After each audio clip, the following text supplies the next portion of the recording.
It's 28th September. We are at the Gathering of Givers in Ndere. At Ndere, but now the English has gone. The bando is also reducing. And we are celebrating the Gathering of Givers, whose theme is Our Generous Spirit.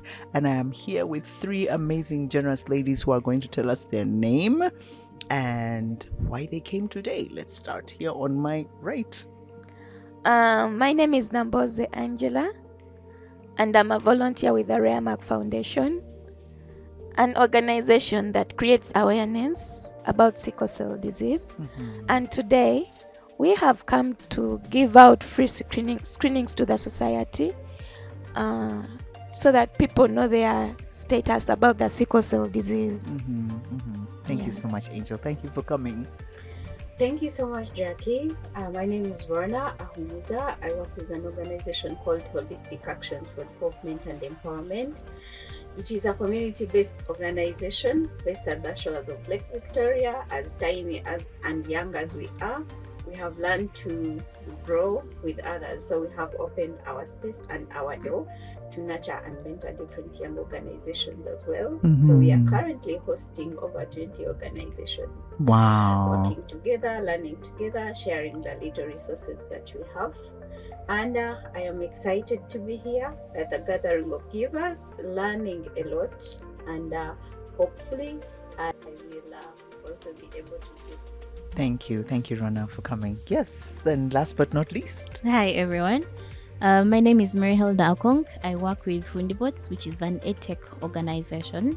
Our mission is to transform science education in Africa by providing practical learning tools to students and teachers.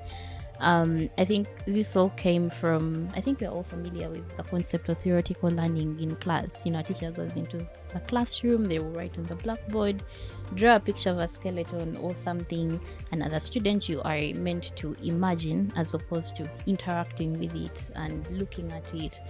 So that's what we're trying to change. We build practical learning tools for teachers and students using the classroom so that it can improve classroom performance in science but also outside of sciences. And then we also teach kids how to build robots. Nice. Yeah. Like, where were you guys when I was at school failing science? Seriously?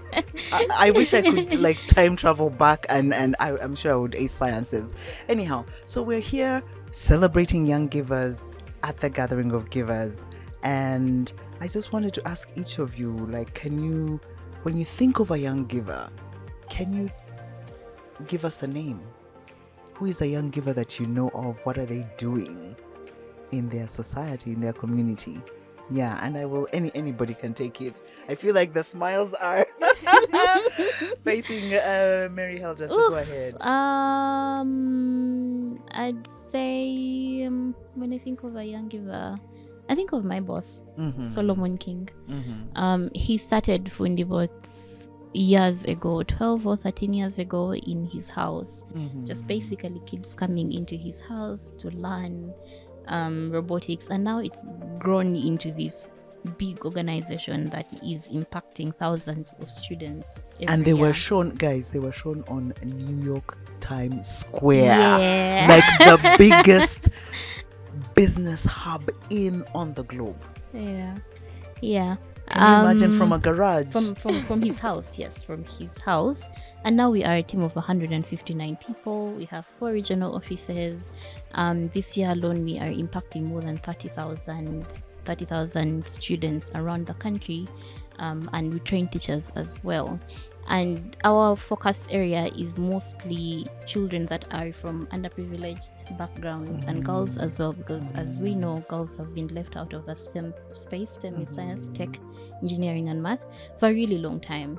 So I look at that as the spirit of giving, making sure that every child, whether they are in a Leptong or they are in Ishaka, some remote place somewhere, they have access to these kinds of services, because we go there, we are very intentional about going to those communities. Yeah, that's amazing. Who do you think of when you think of a young giver?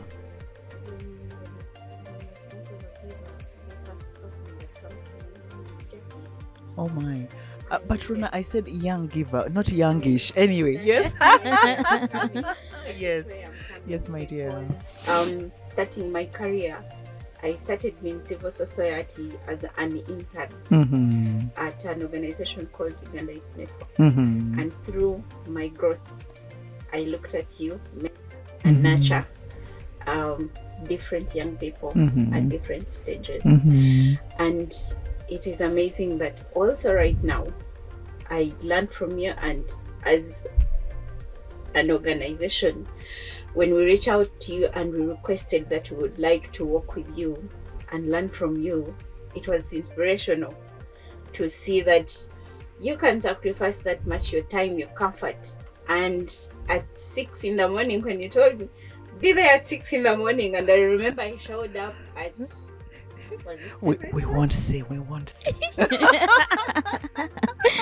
Yes. So it is quite amazing that you're able to, for your life, Thank you you. have been through this journey and you're still continuing to give and inspire more. Thank So you. I look at you as that person, and I'm also learning to be a giver. Thank like you. have been. Thank you, Rona. Yeah. Angel, who do Yes, you think of please. when you think of a young giver? When I think of a young giver, I think of two people only, Mm-hmm. Josephine Esisa and Don Magezi. Mm-hmm. Tell us about them.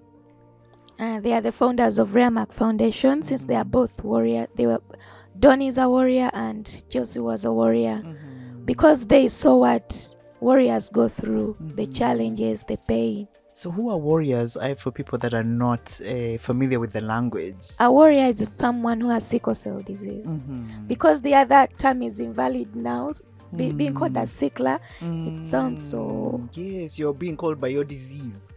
Yeah. Mm. I know, right? Yeah. Also, now they're called warriors. That's Yeah. amazing. Yeah. And they do have a beautiful fighting spirit. Yeah. Yeah. So when they started up this foundation, Reamark Foundation, the main purpose for the foundation was to help warriors through all their pains, through all their challenges. And since Josie left us and went to be with the Lord, she left the legacy which we as volunteers are happy to be moving on right now, to give to the society, creating awareness, giving comfort to the warriors. Yeah. Yeah. And ladies, I'm going to turn again to each one of us. How do you express generosity? What is a story, a way you can tell us? How do you, whether through your organization or personally, how do you express generosity? And I'll start with Rona this time so that the pressure is off, Mary Helga. Well, when we get together as people and you see someone is welcoming, someone is sharing, someone is happy to be with you, Mm-hmm. and someone is able to help when you're in need, Mm-hmm. I define that as generosity. Mm-hmm. Mm-hmm. Yeah. Mm-hmm. And I wanted you, Rona, to give us an example of how you as you, how you do it. Well, other than through my organization, Mm-hmm. I have taken up an initiative of supporting some helpless children. Mm-hmm. I am seeing through 4 children through school. Wow. Yeah. Okay. Thank you for sharing that. I know it's hard. I can see that struggle, right? And I think that's part of the reason why we even hold the gathering of givers, that for some reason, some interesting reason, it's often hard to point at the way we are generous, and yet we know that we are. And so how do we even start to make it comfortable for us to say, I'm a mathematician, I'm a scientist, and I'm a giver, right? Or I like cooking, I like giving. Like, how does it become something that we wear comfortably? Because now it still seems like it's that ill-fitting coat. Yeah. Comfortable, 'cause, like, also society has made us feel like, when you say something, I'm doing this, I'm doing that, someone is like, "Ah, showing off." Yeah. So maybe it's still another challenge that we have Mhm. to be open Mhm. and to freely inspire people. Yeah. Because when you share your generosity journey, someone else can learn from Yes, it indeed. and Yes, say indeed. that, oh, okay, so it's good. Yeah. And it's when you do this, someone else can be Yeah. comfortable. Yeah. Yeah. Angel, turning Yeah. to you. How do you express generosity? I express generosity in a way like for me, my main concern are warriors. Because they are warriors, they can't access medication, they are lonely, they are depressed. But when you give out your time, even giving out your time just to them, it makes a lot of sense to them. Like it brings comfort, it brings joy in their lives. They feel like, yes, we have people who care about us also. Since the society is not so much aware of sickle cell disease, there is a lot of stigma in the society. Warriors are being stigmatized, so they are like, no one likes us. So they be in their own cocoons, in pain, in depression. So if you come out and be with them, be around them, it brings joy in their lives. Even investing your time, it makes a lot of goodness in their lives. That's beautiful. Thank you, Angel. Yes. I think for me, giving is synonymous with joy. The end goal is to bring joy to either myself or to what or who I am giving to. I give of my time, my skills, my money, and so many other things. I like to gift my friends as an example. It makes me so happy when they get something that they've been talking about for a while. And sometimes they'll say something and I'll note that down, like, oh, this person said they want this. I may not give it to them at that moment, but sometime down the road I'll still get it for them. I like to give of my skills and experience. Sometimes someone will reach out to me on social media and they'll be like, I'd like to learn this from you or hear your journey. So I'll sit down with them and do like a mentorship session with them. I like to give of myself in the sense that I share my challenges a lot, and of recent I've been sharing about my mental health journey, and I've seen that people have come to me and asked me, okay, so who do I talk to? Do you have a psychiatrist or a psychologist that I can talk to? And since I've been sharing, a lot of people, don't say a lot like it's thousands or hundreds. It will get there. Even but 2 people is a lot. Yes. But they've actually gone to seek therapy and to seek help, which for me is a form of giving. I volunteer a lot as well. Right now I volunteer with Reamark. I've also volunteered with One Young World, and as leading this community of young people in like 14 East African countries outside of my main job. That is a way of giving as well. Yes, it is. Wow. And as we wind down our conversation, ladies, my last question to us is, what is your dream? When you do all this generosity, when you see all this generosity, what is that world that you dream of? For yourself, for your communities, for your country, for your continent, for the warriors, what is it that you dream of? Okay. Who is going first? Personally, I know that I am not enough to create an impact that I would love to see at the end of the day, but I believe that when you help one person, that person will help another. They pay it forward. Yes. And then that also other person will also pay and it creates a beautiful ripple.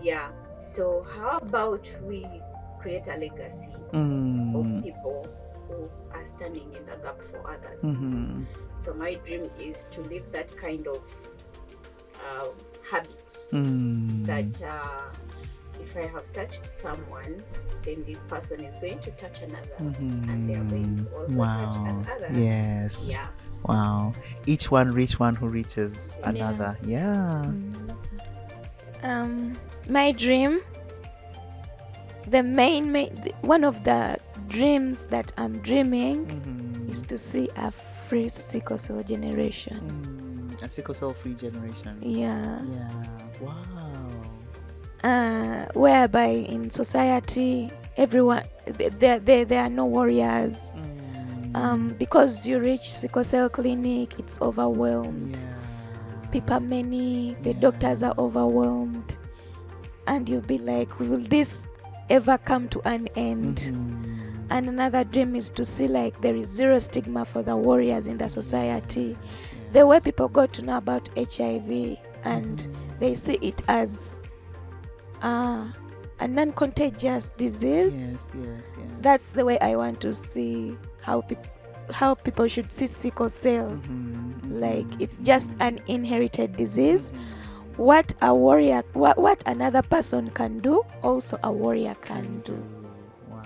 Yeah. Thank you, Angel.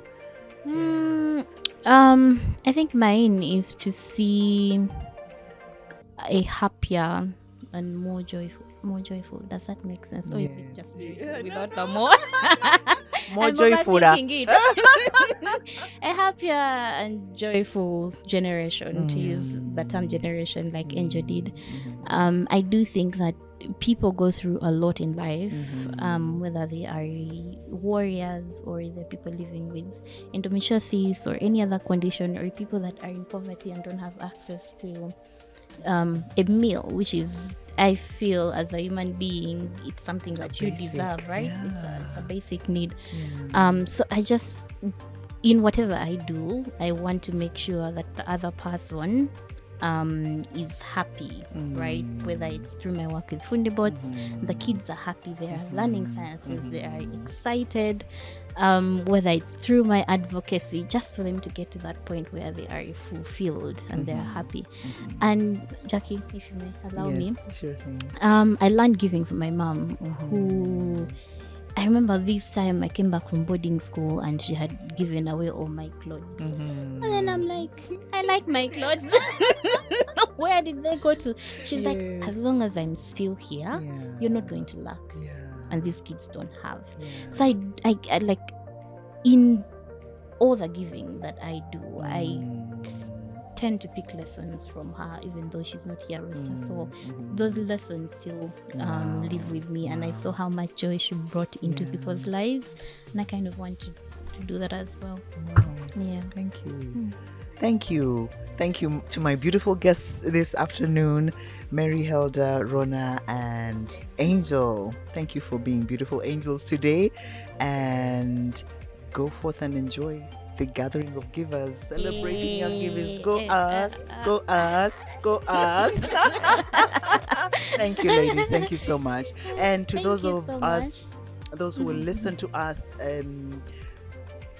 just tell us how you see generosity, how you're expressing it, who you celebrate when you think of a giver, and what your dream is as you give. Thank you so much. Thank you for having us, Jackie.